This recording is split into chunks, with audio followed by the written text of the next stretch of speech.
and very literally. He came in through the door.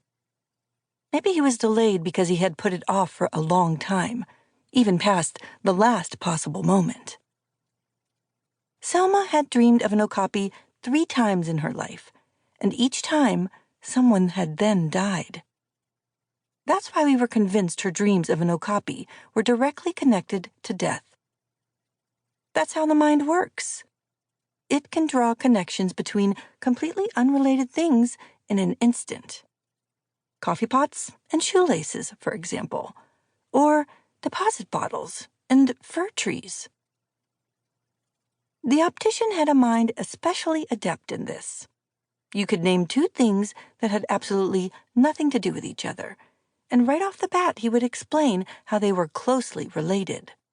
And yet, it was the optician of all people, assuring us this latest okapi dream most certainly would not cause anyone's death, that death and Selma's dream were completely and absolutely not connected. But we knew that the optician, like us, believed they were. The optician more than anyone. My father claimed it was complete and utter nonsense, and that our delusion came from the fact that we allowed too little of the world into our lives. He was always saying, "You've got to let more of the world in." Previously, he would say this decisively and primarily to Selma. Afterward, he said it only rarely. The okapi is an incongruous animal, much more incongruous than death. It looks utterly disjointed, with its zebra shanks, its taper haunches, its giraffe-like rust-red torso, its doe eyes, and mouse ears. An okapi is completely implausible, every bit as implausible, in fact, as the sinister dreams of a woman from the Westerwald. The okapi was officially discovered in Africa only 82 years ago. It's the last large mammal to be discovered by man. At least, that is the consensus. In any case, no mammal could top it.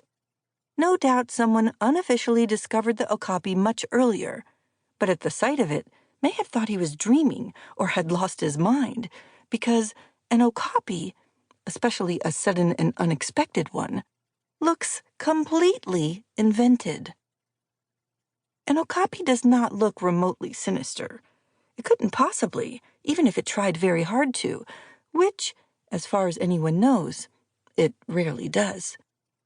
Even if crows and screech owls had been fluttering around its head in Selma's dream, to a fully sinister effect, the okapi still would have made a very mild impression.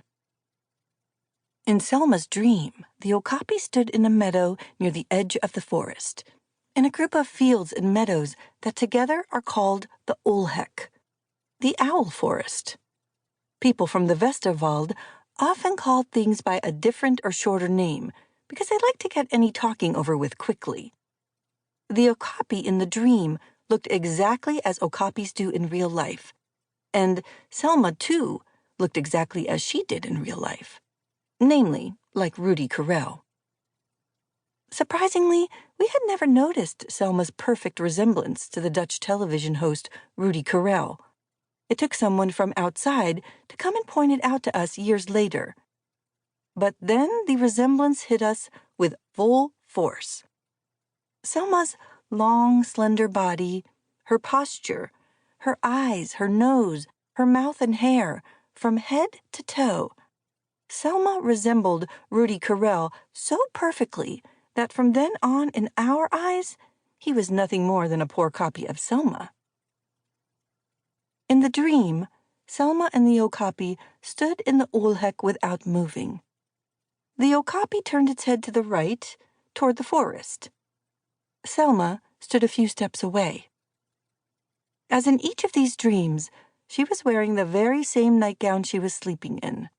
Sometimes her nightgown was green, sometimes blue or white, but always ankle-length and always flowered.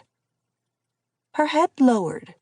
She looked at her toes in the grass, long and old and crooked, just like in real life. She glanced at the okapi now, and then from the corner of her eye...